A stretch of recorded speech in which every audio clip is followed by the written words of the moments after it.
The storm that night came down on Pinerest as if the sky itself meant to tear the earth apart. The wind howled, rolling snow into waves of white. Signboards slammed against walls, metal crying through the dark. The train station lay in silence, except for one woman sitting there, huddled on a wooden bench, her thin coat no match for the kind of cold that cut through bone. Naomi Carter. Once she had been a nurse in New Orleans. Steady hands, gentle eyes, the kind that brought people back from the edge. But one evening, when the head doctor grabbed her wrist and thought power gave him the right to touch whoever he pleased, everything collapsed. The slap she gave him turned her world upside down. They summoned her in, talked of morality and decorum, then handed her a dismissal letter. She walked out of that hospital with nothing but an old medical bag and a photograph of her mother.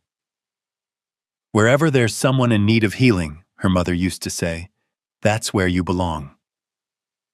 So she went west, where they said the land was wide and so were people's hearts. But when the train stopped at Pinerest, the blizzard began. She had no money for a room. No one would shelter a black woman in that kind of cold. She stayed at the station, watching her breath turn to smoke, wondering if this might be where her life ended.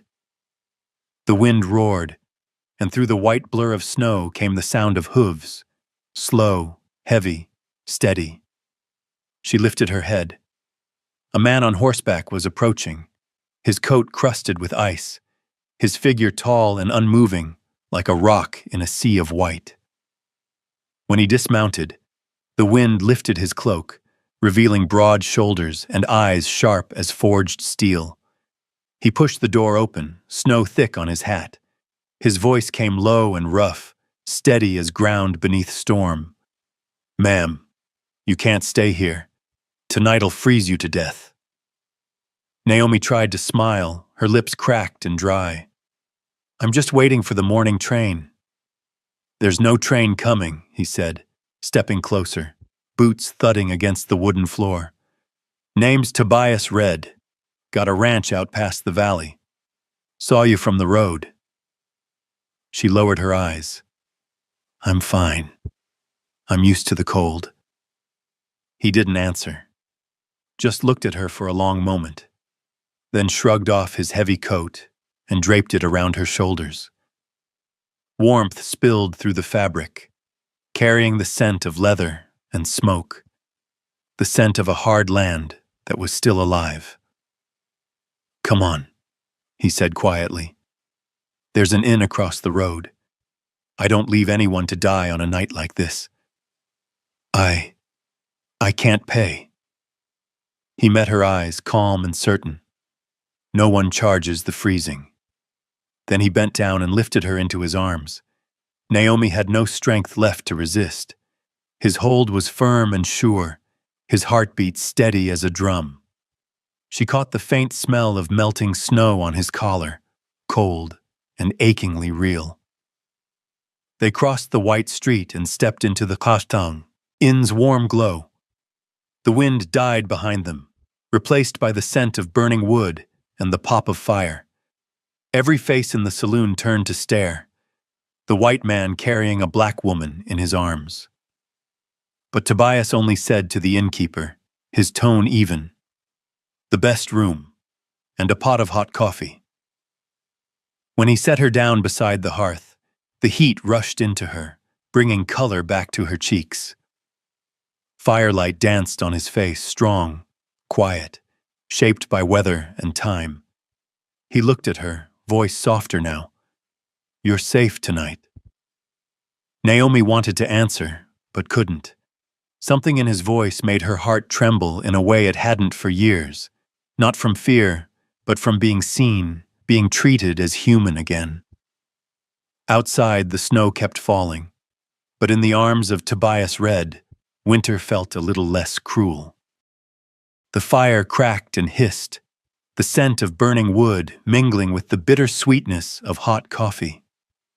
Outside, the blizzard moaned against the roof like winter breathing its last. But inside that small room, warmth began to push back the cold. Tobias Red sat across from her, quietly pouring coffee from an old tin pot. Steam rose between them, soft and ghostly. He set a cup before her, his voice low but gentle. "Drink. Slow now. Don't burn yourself." Naomi reached out. Her hands trembled so much the coffee rippled over the rim.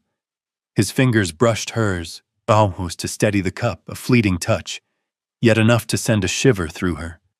Not from cold, but from something she hadn't felt in a long time. The shock of being cared for. She took a sip. The bitter taste of coffee mixed with smoke, burning a trail down her throat, warming her from within. Firelight spread across her brown skin, catching in his eyes like a reflection of a world he didn't yet understand.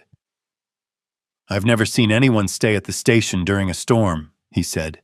"Trains stopped before dusk." She gave a faint smile. "Guess I'm not afraid of much." "Or maybe," he said quietly, "you've got nowhere else to go." The words fell heavy between them, louder than the wind outside. Naomi lowered her eyes, watching the steam veil her gaze. "I left New Orleans," she said at last. "There was nothing left for me there." Tobias nodded, asking no more. He pulled a cigarette from his pocket, but didn't light it. "The West ain't easier," he murmured. "But at least folks let you be if you work hard enough." She looked up. "You live alone?" "Mostly. Got a few hands on the ranch, but when night comes it's just me and the wind." His tone was even, but she caught the hollow in it. The sound of someone who'd lost more than he'd say. She didn't ask. She knew pain didn't need to be dug up to be real. He struck a match, the spark lighting both their faces for an instant. Through the haze of smoke, he asked, "What did you do before?" "I was a nurse," Naomi said. "Or used to be." "Used to?" "I was dismissed," she replied, her voice tightening. "They said I lacked morals for saying no to a man they respected." He didn't flinch, just tilted his head. "And you still carry that medical bag?" She glanced at the worn leather case at her feet and nodded. "It's all that's left from the life before." Tobias drew in a breath of smoke, then put it out in the fire. "Pine Rest always needs someone who can patch a wound. Men get kicked, trampled, shot, one way or another." Naomi gave a tired laugh. "No one's hiring a black woman, even if I could avouch of the whole town." "No one," he said slowly, "except me." Naomi lifted her head. His eyes met hers, steady, unshaken. "Do you mean that?" she asked. "I've got a ranch north of town, 60 workers, a herd that won't stop, growing. If you want a place, you'll have one. Bed, food, pay, that's fair. I don't care about skin, only if you can keep a man breathing." She went silent. The firelight flickered between them, her pulse quick and uncertain, half fear, half hope. "Why would you help me?" He leaned back, gaze fixed on the frosted window. "Because I know what it's like to sit alone in the cold." He paused, then added quietly, "And once I waited for someone to come. No one did." Naomi set her cup down. She didn't look up, only felt something inside her loosen. Something that had been wound tight for too long. There was no pity in his voice. Only truth, plain and human. He stood, tossed another log on the fire. The flames leapt higher, painting his silhouette against the wall, solid, still, warm. She watched him, the light catching the curve of his jaw, the quiet strength in his stance. Without thinking, she asked softly, "Will you still be here tomorrow?" Tobias turned, a faint smile tugging at the corner of his mouth. If the sky clears, I'll take you back to Pinarest, if you want to go." She didn't answer, just bowed her head, fingers tracing the rim of her still warm cup. Between them, silence settled again, not the kind that hurts, but the kind that breathes. The kind that says two souls have found one another and don't yet know what to call it. Outside, snow kept falling, but in Naomi Carter's eyes, there was a light that hadn't burned in years, the first glimmer of beginning. Morning came gray and pale, the sky a cold blanket stretched over the quiet town. The storm had passed, but the world was still white, snow gleaming faintly under a weak sun. Outside the inn, two horses waited on the porch, one black, one brown. Tobias Red stood ready, coat buttoned, gloved hands tight around the reins. Naomi stepped out. Her old dress brushed against worn boots, her curls damp with the last truss of night's frost.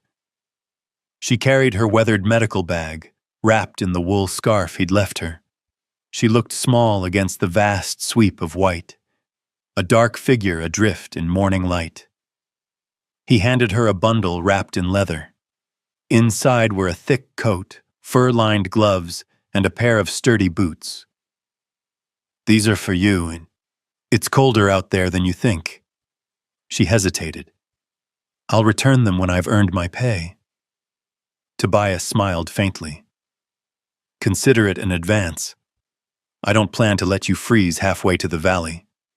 His smile wasn't wide, but it was enough to ease the tightness in her chest. He turned, adjusted the stirrup on her horse, then extended his hand.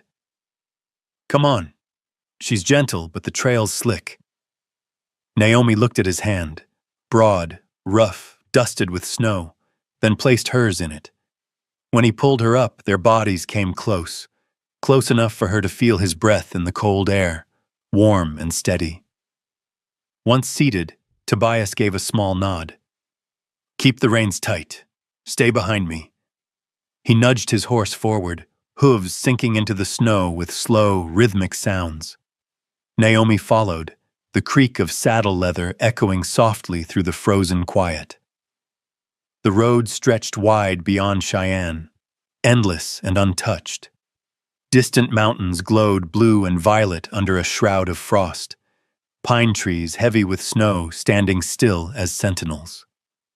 The wind cut sharp against her face, yet for the first time in months, Naomi felt something close to peace. Tobias rode ahead, posture firm, straight as a drawn bow. Every so often, he glanced back, briefly, but enough. Each time he did, she nodded, pretending not to notice how her heart tripped a little. By midday, they stopped by a stream that hadn't frozen over completely. Water moved under thin ice, murmuring softly like breath against glass. Tobias tethered the horses, built a small fire, and poured coffee from his tin flask. "Lunch," he said, offering her a piece of hard bread. "Thank you," she answered, her voice small but clear. When she reached out, their fingers brushed again. This time, neither pulled away. Warmth lingered between them, fragile but alive. Tobias studied her for a long moment. His look had changed. The curiosity was gone. What remained was recognition. "You know," he said quietly, "most folks come west to run from something. But you look like someone trying to start over." Naomi blinked, surprised. "Why would you think that?" "Because people running away only carry fear in their eyes. You carry hope." She didn't know what to say. His words were plain, but they found their way deep inside her, like a sliver of sunlight in a long frozen heart. The wind rose, lifting strands of her hair. Tobias reached as if to brush them back, but stopped halfway. Instead, he tugged her collar higher. "Keep warm," he said.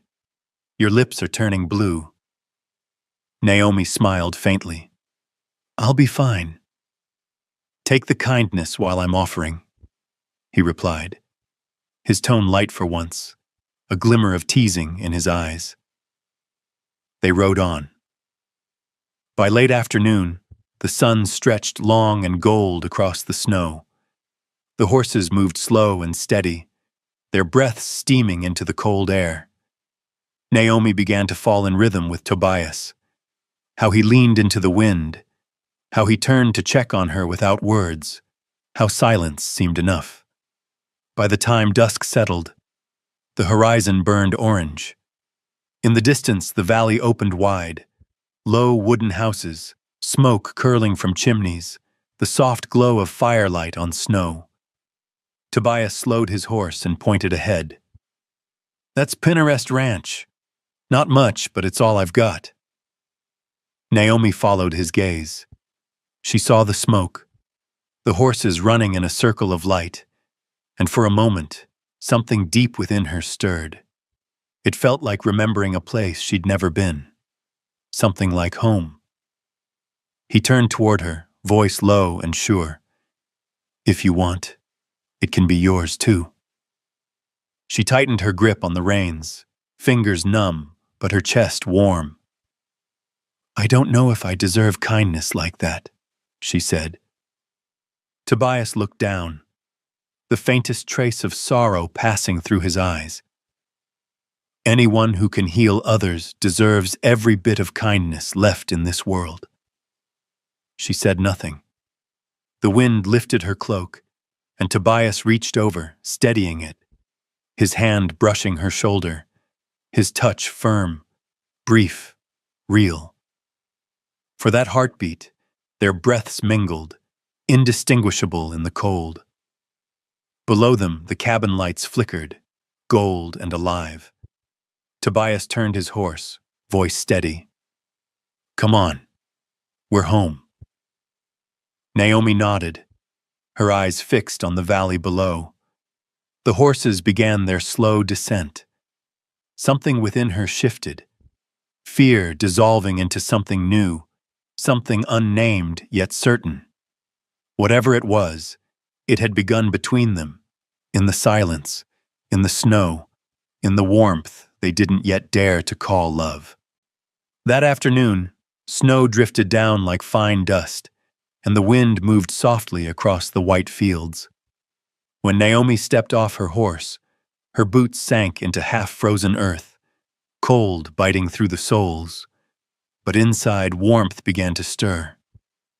Tobias walked beside her, leading the horses past the wide paddock where a few mares neighed softly, their breath curling into clouds in the chill. He stopped before a small cabin set about 50 paces from the main house. Snow blanketed its roof, a thin thread of smoke rising from the chimney. "This will be your place," Tobias said, his voice steady, low as a horse's gait. "Had it cleaned out this morning. Hope it's warm enough." She followed him up the steps. When the door opened, the scent of pine and smoke met her, a gentle, lived-in smell. Inside, the cabin glowed softly, neat and tidy enough to make her stop. A small table, a hearth, shelves along the wall, and a single bed covered in thick blankets.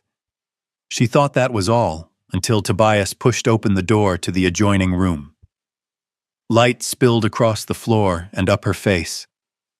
Another room.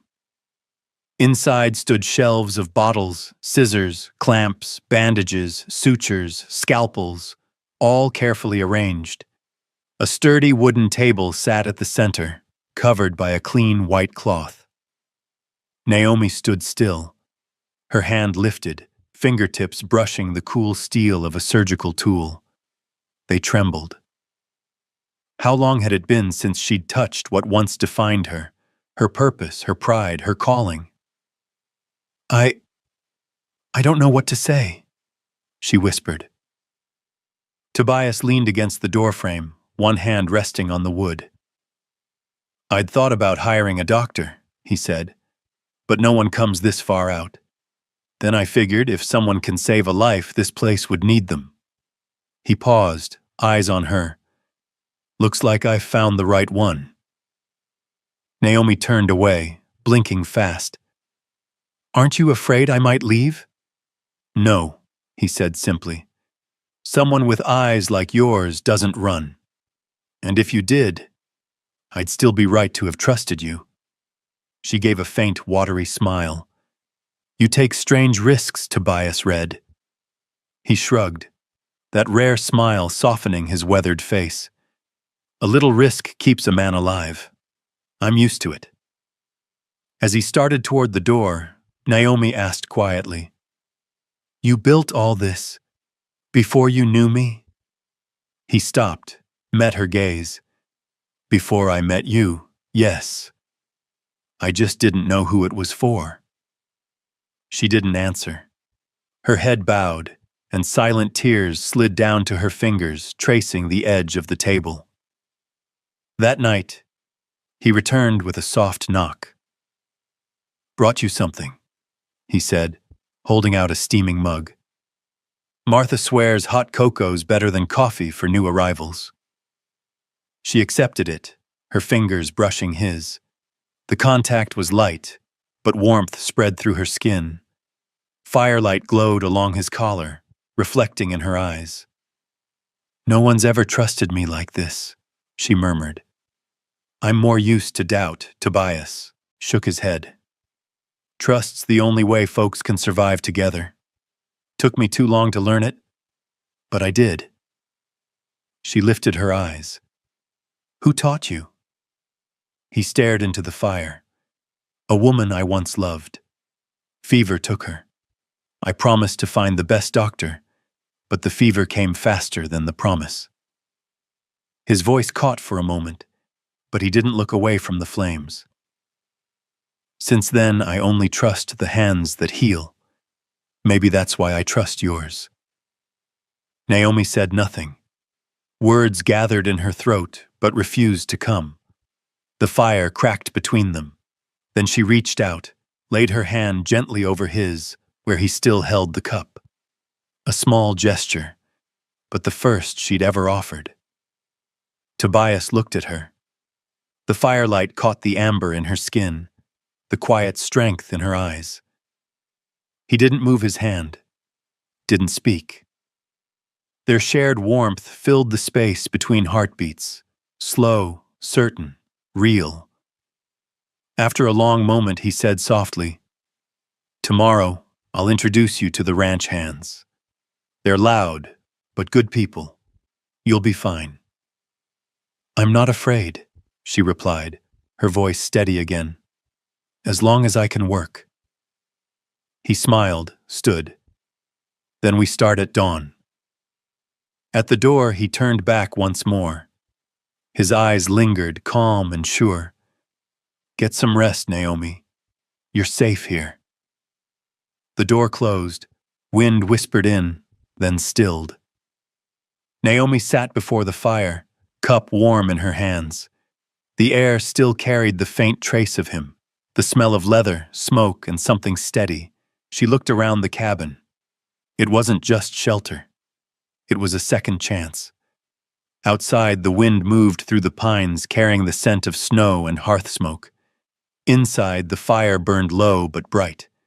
Naomi smiled faintly, brushing her fingers over the smooth grain of the wooden table. Tomorrow, she would heal others again. And maybe, in doing so, begin to heal herself. Morning broke over Pinarest with a pale wind and a thin light.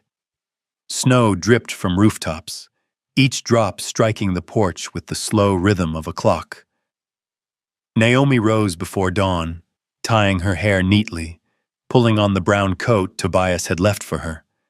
She was used to early mornings. Years of hospital shifts had made it second nature. But today was different. Instead of the metallic clang of surgery trays, she heard the quiet breath of horses and the sigh of open fields. Outside, Tobias was building a fire in the yard. He looked up as she stepped out, his usual stern eyes softening into the hint of a smile. Fine morning. The ground's thawing. I'll turn the herd out today. Naomi nodded. I'll set up the infirmary, check the supplies. I might brew some disinfectant, just in case.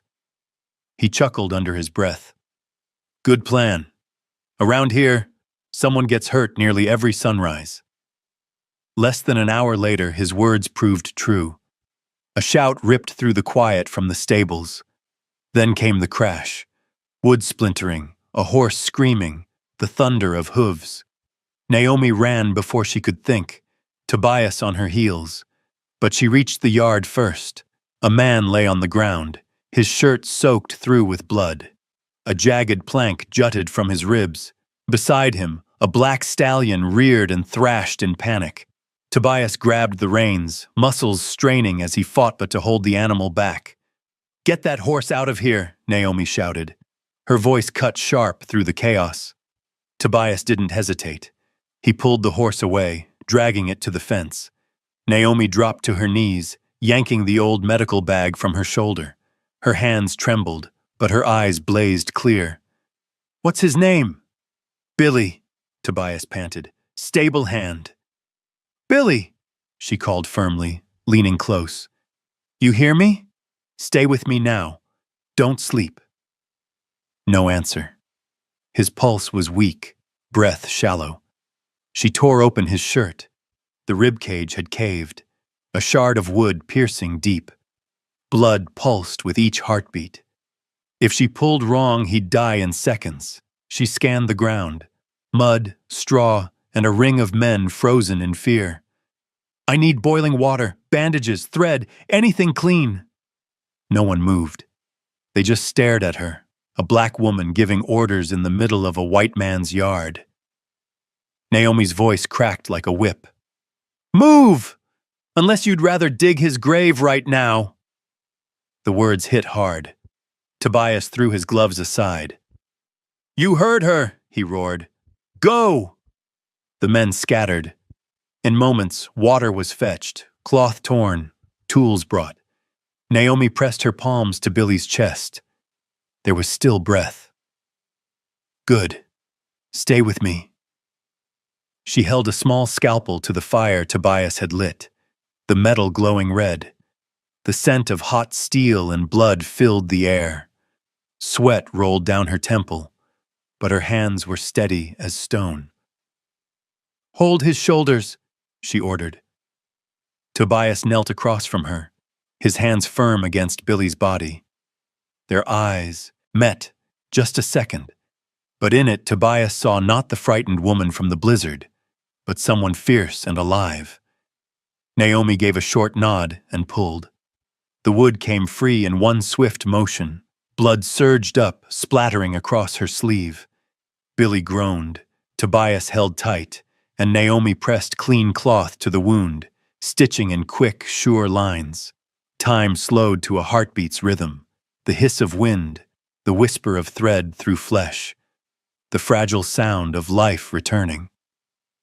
When she tied the final knot, her fingers shook, but her breath was calm. It's done, she murmured. He'll live. Tobias looked from Billy's chest to her face. The midday light broke across her skin, turning the sweat and blood into something almost radiant. He had never seen strength like that, quiet, exact, born of mercy. Naomi sat back, exhausted, hands stained crimson. Tobias handed her a clean cloth. You're remarkable, he said hoarsely. I've never seen anyone do what you just did. She wiped her brow and smiled faintly. I only did what I know.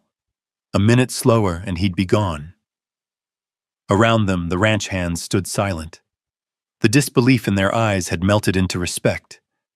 Tobias rose and turned toward them. From this day, he said, voice ringing across the yard, any man hurt comes to her first. Miss Carter's in charge of the infirmary. No one argued. Heads nodded, slow but sure. Naomi looked at him, startled. You don't have to. I'm only naming what's already true, he replied quietly. By dusk, the yard had emptied. Naomi washed her hands in a basin, red water blooming across the snow like wild roses. Tobias stood beside her, silent. After a moment, his hand came to rest lightly on her shoulder. "You saved a man today," he said. "And maybe something in me, too." Naomi met his eyes. "I was just doing my work." "And doing it better than anyone I've ever seen," he said, voice low but certain. They stood there, side by side, as the sunset bled across the snow, two figures marked by blood and fire, bound now by something unspoken. The wind carried the scent of smoke and iron, but beneath it lingered something warmer, trust, fragile yet real, beating steady as a shared heart. The wind began rising at dusk. Dark clouds rolled down from the mountains, thick as ash. Tobias looked up, brow furrowing. "Storm again," he said softly. "Might last through the night." Naomi stood at the doorway of the infirmary, clutching her shawl tight. "Should I move to the main house?" He glanced from her to the horizon, where the wind was already twisting across the yard. "No time. Stay here. The cabin's solid enough. I'll check the horses and come back." She nodded. "I'll keep the fire going." By nightfall, the storm was in full roar. The wind slammed against the walls, the sound deep and relentless, like the sea breaking apart. Rain mixed with sleet, hammering the windows. Naomi sat close to the hearth, hands trembling as she fed the fire. The room glowed in shades of orange and gold, her shadow swaying on the wall, slender, solitary. A knock cut through the noise. She opened the door to find Tobias drenched, his coat heavy with rain, hair slicked to his brow. His breath rose white in the air. "The horses are safe," he said, voice rough. "But the wind's strong. Roof might lift if it worsens." "Come in," she said quickly. "You're freezing." He stepped inside and closed the door. Water ran from his coat in thin lines across the floor. Naomi took a dry towel from the shelf and handed it to him. "Sit down. I'll make some ginger tea." He smiled faintly, tired but genuine. "You order me around like we're back in a hospital." "Habit," she murmured. "And tonight, I'm on duty." They sat by the fire together. The light played over their faces, his jaw shadowed with stubble, the small scar beneath his chin. Her lashes wet, glistening like frost. The wind howled beyond the cabin, but inside there was only the sound of breath and heartbeats. Tobias stretched his hands toward the fire. "It's been a long time since this house felt warm." Naomi looked at him, her eyes reflecting the flame. "You used to share it with someone?" "I did," he said, after a pause. "And maybe that's why fire scares me now." She didn't ask more. She only added another log, letting the glow grow deeper. In that light, their shadows merged, and the cold years behind them seemed to thaw. She, the outcast who'd lost her place in the world. He, the widower who'd lost faith in it. Two wounded souls, finding shelter under the same trembling roof. A crack of thunder split the sky. Naomi flinched. Her teacup slipped, scalding water splashing across her hand. She hissed softly and pulled back. Tobias was beside her in an instant, catching her wrist. "Let me see," he said, low but firm. "It's nothing," she protested. "Just a small burn." "Still," he murmured, "let me." He turned her hand over, his thumb brushing lightly across the reddened skin. His touch was careful, almost reverent. The sting dulled beneath his fingers. Naomi looked up, and for a moment, the storm vanished. There was only his face, close, firelit, his breath warm against hers. "Are you afraid of storms?" he asked. His voice was rough, gentle. "No," she whispered. "Only of things I can't hold on to." He met her gaze, something raw flickering in his eyes. "And I'm afraid I won't be brave enough to hold on when it matters." Outside, thunder rolled again, shaking the walls. Inside, the fire flared, casting gold light across their skin. Not desire, but recognition. Not hunger, but trust. Tobias lowered his head and pressed his lips to her hand, to the burn, to the place he'd just soothed. The touch was simple, steady, and it undid her completely. "Tobias," she breathed. He looked up, eyes searching hers. "I'll stop if you want me to." She shook her head. "Don't." The space between them dissolved. He drew her close, slowly, as if afraid to break what was fragile. She leaned into him, her back against his chest, his arms closing around her. The air filled with the scent of smoke, rain, and the quiet pulse of warmth. The fire crackled, reflecting off their faces, soft, real, alive. No words followed. They didn't need any. Two people who had once wandered through snow now found each other in a different kind of storm, the kind that burned and healed at once. The wind howled against the windows. Tobias held her tighter, as if letting go would send her back into the cold. Naomi turned, her palm resting over his heart. His heartbeat was strong, steady, like earth. "I thought I'd forgotten how to trust," she whispered. "And I," he murmured near her ear, "thought I'd forgotten how to feel." Then silence. Outside, the storm raged. But inside that small wooden cabin, the only fire that mattered burned low and steady, soft light on skin, quiet breath shared, and the slow melting of two hearts that had been cold for far too long.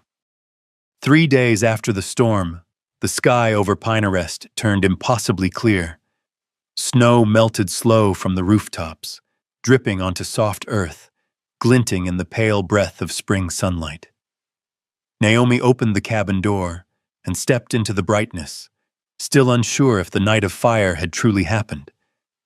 She couldn't remember when she'd fallen asleep, only that his hand had held hers until dawn, steady as a promise that needed no words. Tobias was already in the yard, repairing the stable roof, giving quiet orders to the ranch hands. When he saw her, he straightened, that rare half-smile curving his mouth. "Sleep any?" "Enough," Naomi said, pulling her shawl closer. "The storm's gone." "Maybe," he replied, setting down his hammer. "But I think another one's coming." Her brow furrowed. "What do you mean?" He walked toward her, brushing dust from his coat. "If I said I want a wedding, right here, right now, would you say yes?" The words fell light as wind, but struck hard as thunder. Naomi stared at him, her pulse quickening. "Tobias, they'll never accept it." "Maybe not," he said simply. "But I don't live for their acceptance. I live to do what's right." "And you think marrying a black woman in a white man's town is right?" He met her gaze, steady and clear. "If love's a sin, then I'm done chasing righteousness."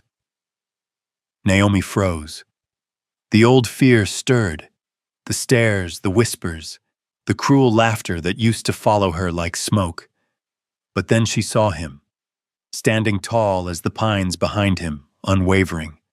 Something within her steadied. She smiled, faint but sure. "If you're brave enough, I won't hide anymore." The wedding came a week later, beneath the line of pines behind the ranch. There was no church, no preacher, just a handful of ranch hands, the open sky, and Martha, the gray-haired cook, holding a weathered Bible. Tobias wore a clean white shirt and his best boots. Naomi wore a simple white dress Martha had sewn from an old blanket. She walked across the soft earth, hem muddied, hair tied back, clutching a handful of wildflowers. Tobias stood waiting beneath the trees, sunlight spilling gold across his shoulders. As she neared, he smiled, one of those rare smiles that could make the world pause. "Are you certain?" she whispered. "Never been certain of anything more," he answered. Martha opened the Bible, her voice rough but strong. "Before God and before the wide earth that holds us, do you promise to walk kindly beside each other, in plenty or in want, in sickness or in health?" "I do," Tobias said, eyes fixed on Naomi. "I do," she echoed, her voice trembling but whole. He slid a silver ring onto her finger, plain, unmarked. A breeze swept through the pines, rustling their branches as though heaven itself whispered blessing. From somewhere down the hill came the sound of a horse's call, and a child's laugh carried faintly on the current wind. It was done. No crowd, no church bells, no flowers, only the land, the wind, and two hearts standing steady.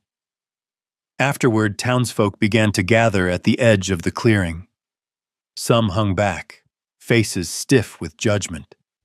Others nodded toward Tobias, cautious, uncertain respect. He felt Naomi tense beside him and squeezed her hand. "Don't look at them," he murmured. She shook her head, eyes forward. "Let them look.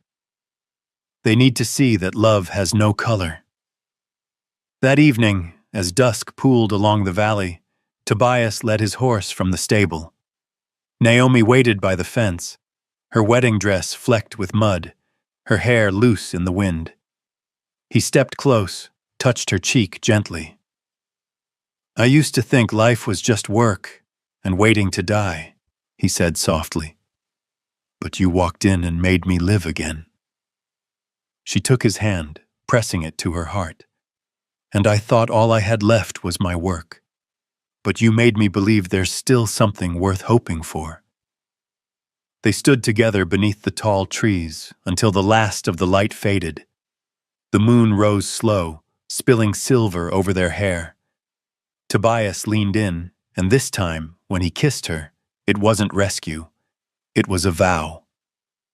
From the ranch house below, the warm glow of lamplight spread across the snow.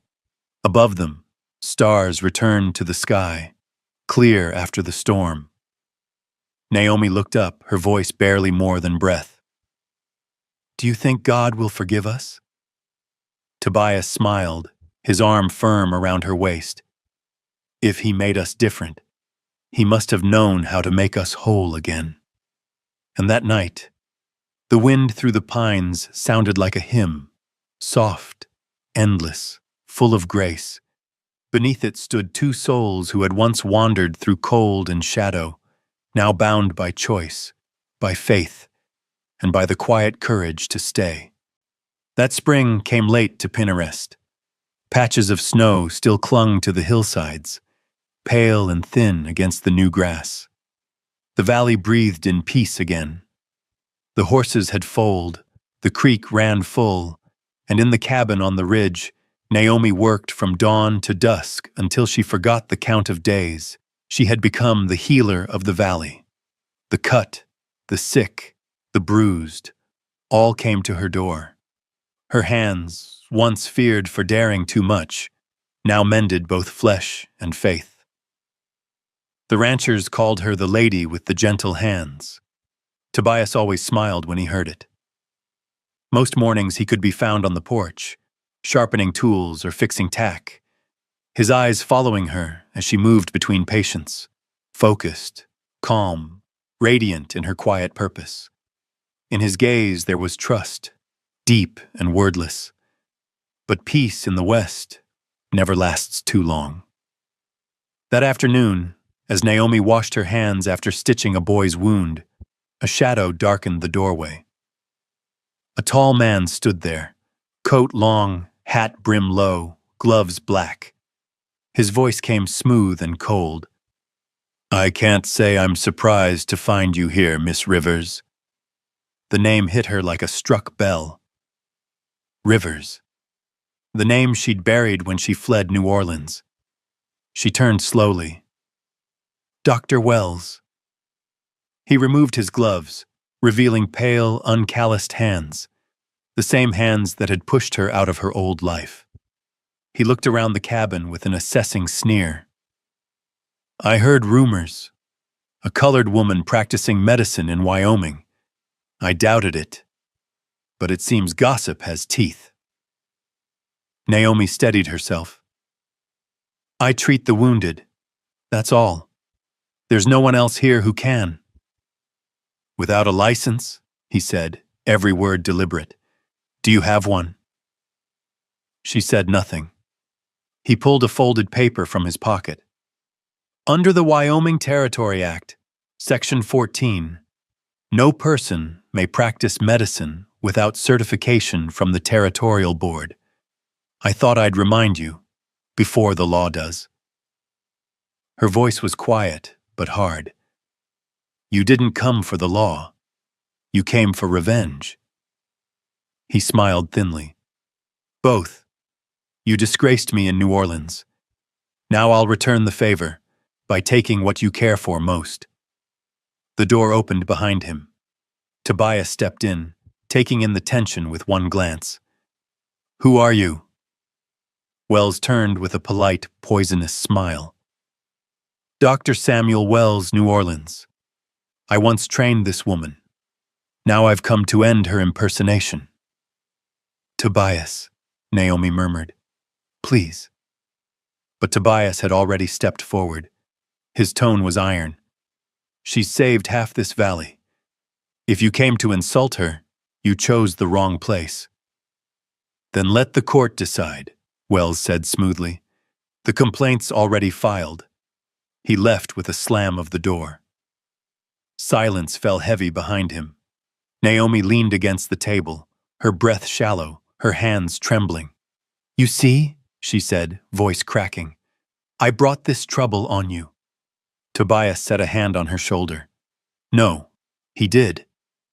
"You don't understand," she whispered. "He has power. I have none. My skin already decides the verdict." Tobias gripped her hand firmly. "Not this time. I'll stand beside you. This town owes you its life." Naomi looked up through tears. "You think they'll stand for me?" "I don't think," he said. "I know." The courthouse in Cheyenne was packed the day of the hearing. People came from miles away, not out of justice but curiosity. They had never seen a black woman tried for the crime of healing. Naomi stood at the center of the room, back straight, her gray dress plain and unadorned. Across from her sat Wells, lips curved in a patient smile. The judge rapped his gavel. "Naomi Rivers, do you admit to practicing medicine without a license?" Naomi's eyes swept the room.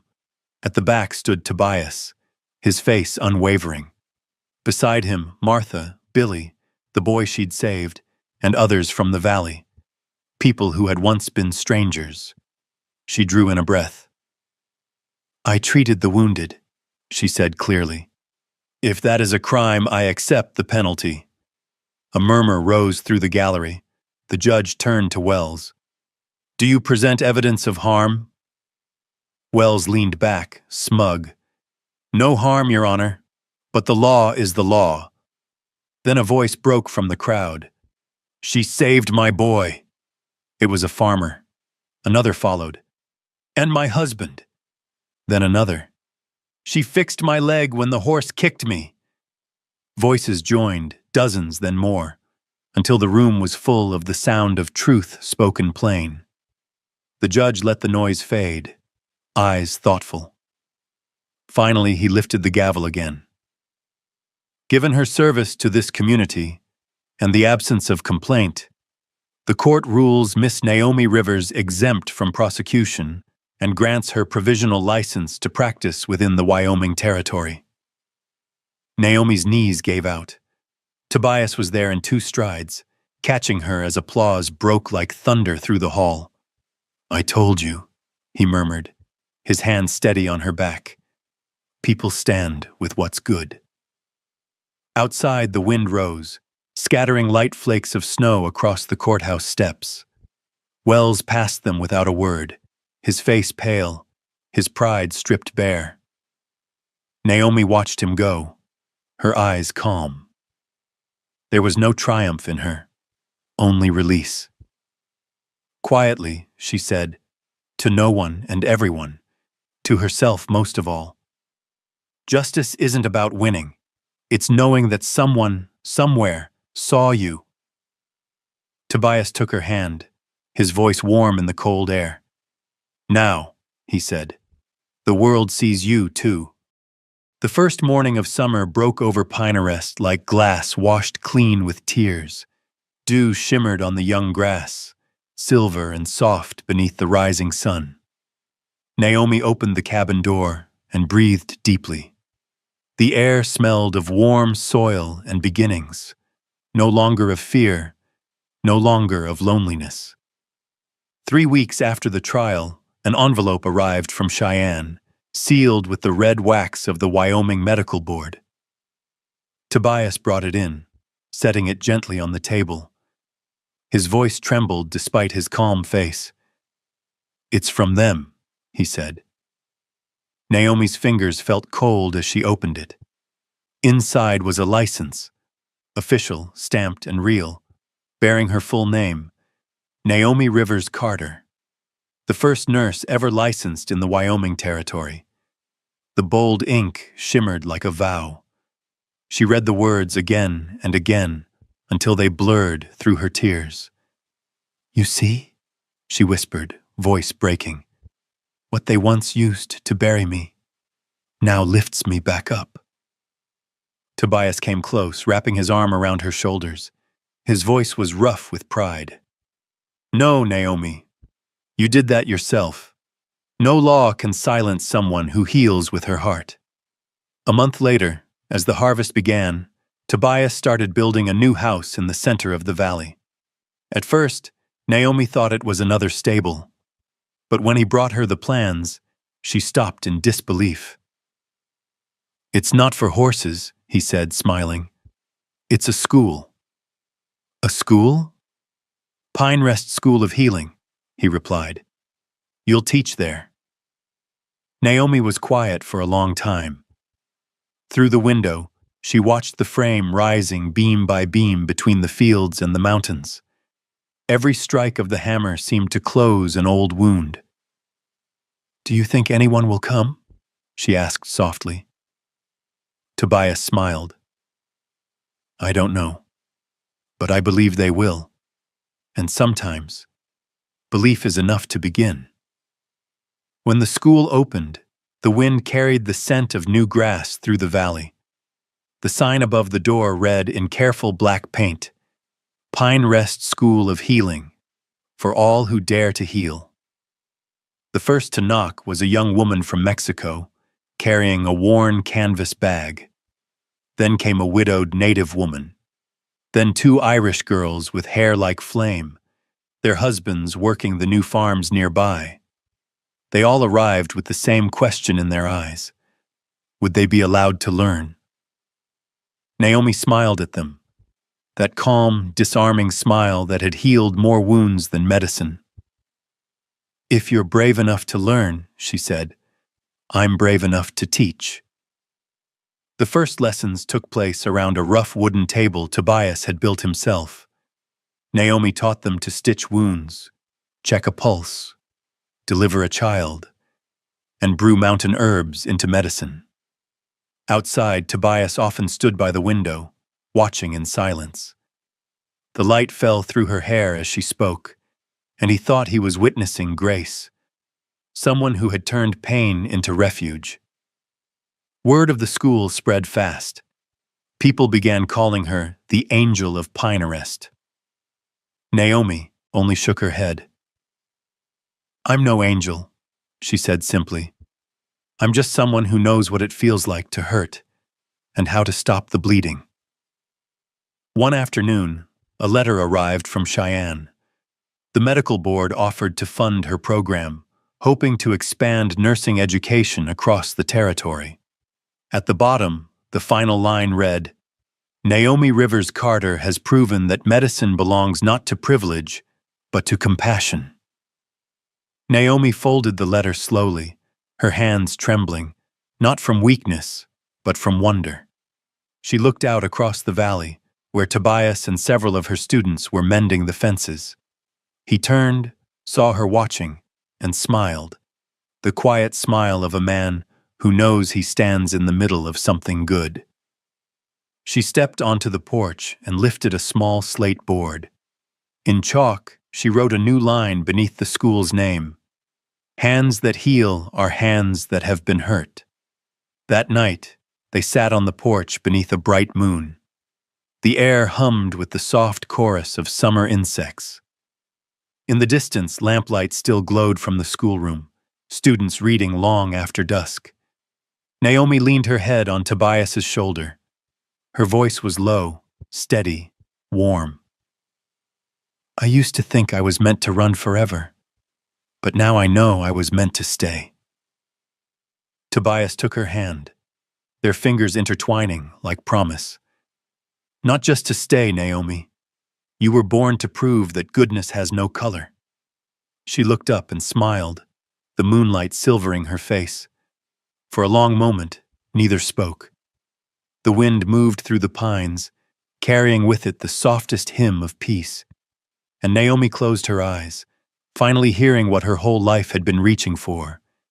The still, gentle sound of forgiveness, of faith restored, and of a life lived true. From that summer on, the valley whispered a single truth. In Pinarest, there lives a woman who taught that courage, too, can heal. 10 years had passed since the morning Naomi first held her medical license in trembling hands. Pinarest Valley was no longer the wild frontier it once was. The pine trees rose tall along the ridge, and golden barley fields lined the road leading to the ranch. At the valley's heart stood the small wooden schoolhouse, its sign still clear in black paint. Pinarest School of Healing, for all who dare to heal. Each morning, as the rooster crowed, Naomi stepped onto the porch. Her hair, now tied neatly with silver strands woven in, gleamed in the early light. The pain and fear that once shadowed her eyes had long faded, leaving only calm, the stillness of someone who had walked through the fire and emerged whole. Tobias still rose early. He checked the horses, surveyed the fields, and stopped by the school with coffee for his wife. His frame remained broad, his hair streaked with gray, and though time had marked his face, his eyes held the same warmth, steady and sure. "Up early again?" he asked with a faint smile. Naomi accepted the cup. "The night nurses didn't sleep. I wanted to see if they missed anyone." He settled beside her, gaze drifting toward the sunlit fields. "Pinarest isn't the edge of the world anymore." "No," she said softly. "It's home." Their sons, Samuel and Eli, chased chickens across the yard, laughing until the birds scattered in a flurry of feathers. Samuel, 10, was bold and stubborn like his father. Eli, 8, quiet and thoughtful, often followed Naomi to the school, sitting by the window as she taught. Then there was little Grace, just 4 years old, curls soft as lamb's wool and skin like warm honey. She often climbed into Tobias's lap while he read the newspaper. "Papa," she asked once, tilting her head, "how does Mama heal people with her hands?" He smiled, smoothing her hair. "Because her hands were hurt once too, and the hands that have been hurt know best how to love."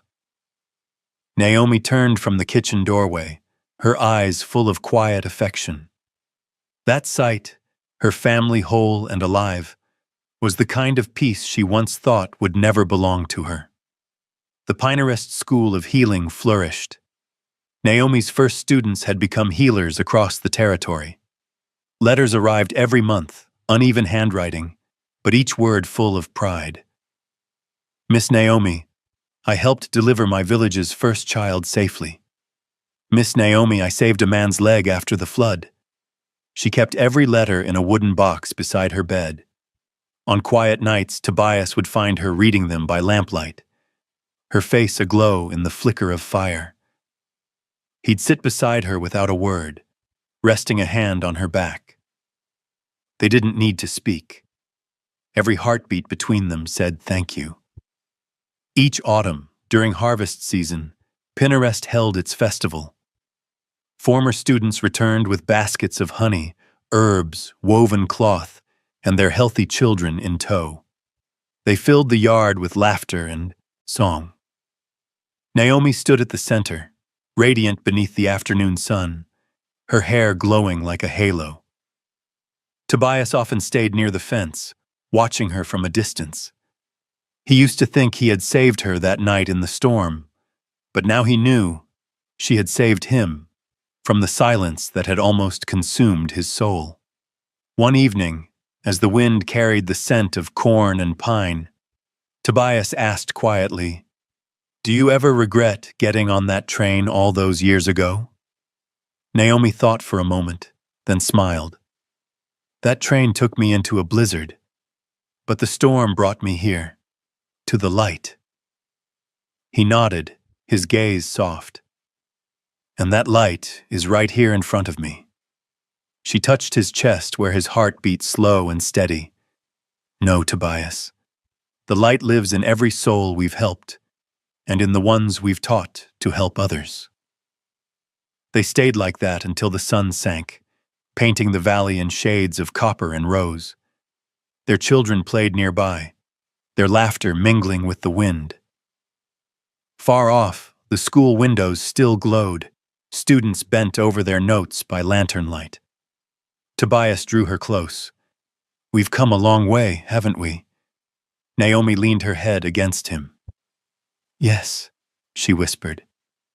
"But the miracle is, we're still walking together." Night settled over the valley. The smell of wood smoke drifted through the air. Inside, their children slept soundly. Tobias and Naomi sat before the fire, their fingers entwined. Two hands that had once fought the world, now joined simply to hold peace. "If I hadn't believed in kindness," she said softly, eyes on the flames, "I don't think I'd have survived." He turned to her, his voice a low murmur. "And if I hadn't believed in you, I don't think I'd have believed in anything at all." Outside, the moon rose high, silvering the endless fields. Inside, the firelight danced in their eyes. They were the same two souls who had once met in the snow, but now they lived in a season that never ended, a season of light. Autumn returned to the valley of Pinarest. The grass on the hills had turned pale gold, and the old pines whispered as if telling stories to the wind. The scent of ripe apples and wood smoke drifted through the air, carrying with it the stillness of a world that no longer hurried. A world meant now for reflection, not striving. Naomi sat on the porch, an old notebook resting in her lap. The pages were yellowed, the ink faint, but they still held the faint fragrance of mountain herbs. It was the first ledger of the Pinarest School of Healing, where she had written each lesson by hand, trembling and uncertain that anyone would ever believe a black woman could teach medicine. Tobias stepped out beside her, his gait slower but still upright. His hair had turned silver, his hands more calloused, but his eyes, steady and clear, were unchanged. "Reading the old notes again?" he asked, his voice deep and soft. Naomi smiled. "Yes, every line here is a piece of our life." He sat beside her, turning a few fragile pages. "I remember the first sentence you ever wrote," he said with a small chuckle. "If they will not let us learn, Then we will teach ourselves.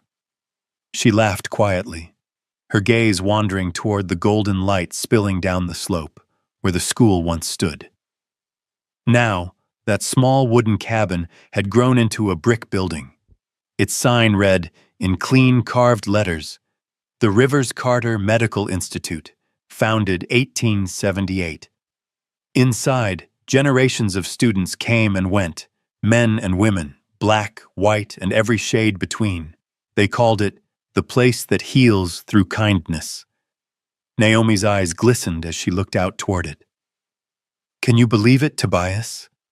That little room of ours has become a medical institute. He squeezed her hand gently. I can. I believed in you from the beginning, from that night in the snow. The afternoon settled into gold and quiet. Children's laughter echoed from the yard. Their grandchildren, the children of Samuel, Eli, and Grace. They tumbled through piles of hay, their laughter bright as bells. Naomi watched them, her heart light as the drifting leaves. She remembered a time when she had feared the world itself, when survival meant invisibility. Now, these children, born of two heritages, grew up in a place that called her the Mother of Pinarest. Tobias poured tea and set a cup before her. You know, he said, one of your old students came by yesterday. She's running a hospital in Denver now. Said she learned her first lesson in compassion from the hands of Naomi Rivers. Naomi smiled, her voice soft. It wasn't the hands, Tobias. It was faith. You can't heal anyone if you don't believe they deserve to live. For a while they said nothing more. The world around them seemed to breathe in rhythm with the wind through the pines. The last light of day brushed their faces. Two souls who had once fought the world, now at peace with it. When the moon rose, Naomi closed her notebook. Her voice was a quiet murmur. Do you remember the day I arrived here? I was just a stranger then, with a torn satchel and a broken heart. I remember, Tobias said, eyes far away. I remember a woman standing in a blizzard who refused to fall. And I thought, if I could still believe in anything, it would be her. She laughed softly, then laid her hand on his knee. We did something I never dared to dream of, Tobias. Not just the school, not the name, but this. She pointed toward the garden, where their grandchildren ran beneath the silver moonlight, their laughter echoing across the valley. They're growing up in a world that no longer asks whose skin is lighter. Tobias covered her hand with his. That's our legacy. The night deepened. The only sounds were the wind and the soft crackle of wood in the hearth. Naomi leaned her head against his shoulder, whispering, Love isn't just a feeling, Tobias. It's a seed. All we have to do is plant it, and trust that one day it'll bloom into light. He smiled, his eyes closing as he whispered back, Love heals all wounds, Naomi, even the ones we never show. Outside, the moonlight spread like silver over the valley that had once known storms and fear. The pines swayed gently, carrying with them the scent of earth, apples, and distant laughter. And on that quiet porch, beneath the dim glow of a single lamp, two figures sat together, an image of patience, grace, and devotion.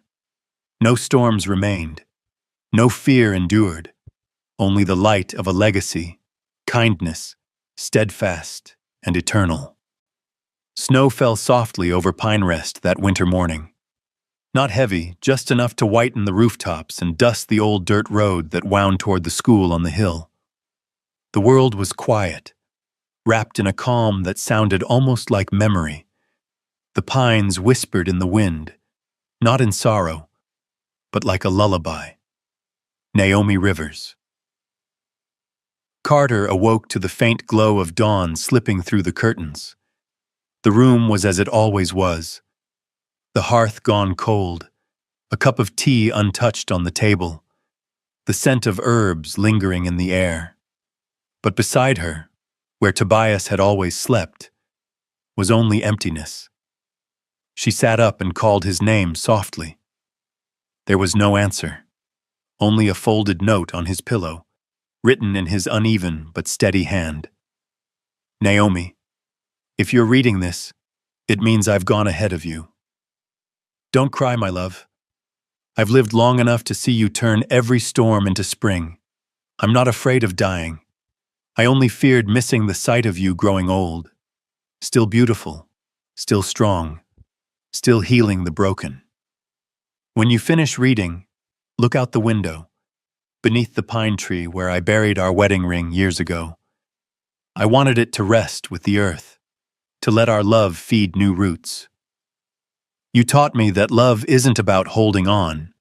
It's about letting each other live fully, forever and always. Tobias. Naomi folded the letter slowly, her hands trembling. Her eyes filled but did not spill over.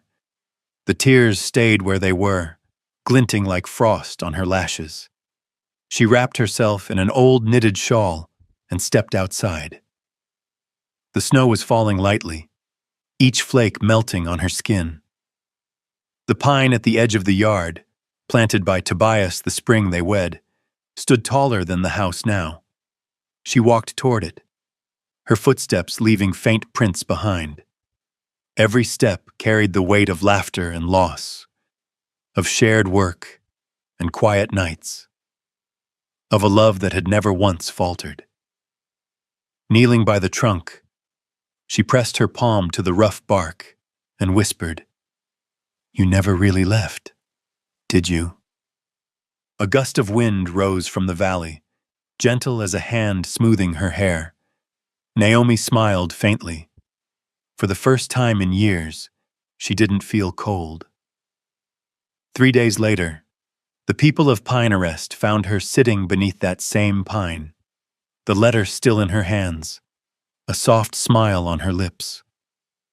She had gone quietly, without pain, without fear, as though she had simply stepped into another room. They buried her beside Tobias, on the hill overlooking the valley. The two graves sat side by side under the great pine, snow-covered and still. On the shared stone they carved a single line, "Forever and always, the storm that brought love." Years passed. Children in Pinerest grew up hearing stories of the woman of the valley, the black nurse who taught the West that compassion could outlast cruelty. They spoke, too, of the man who had stood beside her in a snowstorm and never left her side again. The old school became a great medical institute. In its main hall hung a painting, a man and woman seated by a hearth, their faces lit by the same fire. Beneath it read the words, "They healed others, and in doing so, healed the world." One golden evening many years later, during a graduation ceremony, the headmistress, Grace Carter, their granddaughter, stood before a hall of young healers. Sunlight poured through the tall windows, spilling across their eager faces. "If ever you lose faith," she said, voice steady, "remember this. 2 people once began their story in a blizzard. Yet they found their way home, not by luck, but by love and trust." Outside, the wind moved through the pines, brushing over the 2 white graves on the hill. The air smelled of grass and herbs, and a wind chime by the window rang softly, as if 2 familiar voices were speaking together. "We're home." And from that day on, they said that spring never truly left Pinerest again. Because in that valley, where storms once ruled, the gentlest truth endured, that the greatest strength beneath a storm isn't survival, it's kindness. If this story touched your heart, leave a thought below so together we'll remember that love can still be tender, even when the years are long. Like, subscribe, and share Wild West love stories, where every love is a small miracle, and every ending is the beginning of something eternal.